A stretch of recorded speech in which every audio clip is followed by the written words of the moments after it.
I come to the garden alone,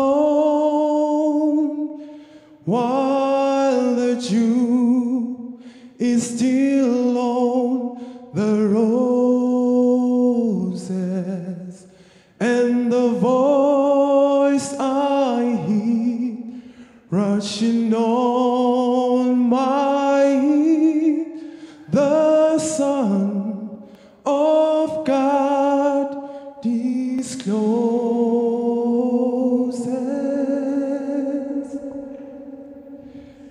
and He walks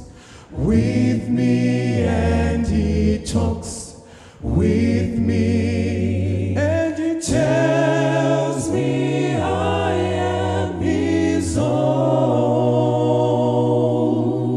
and the joy we share as we tarry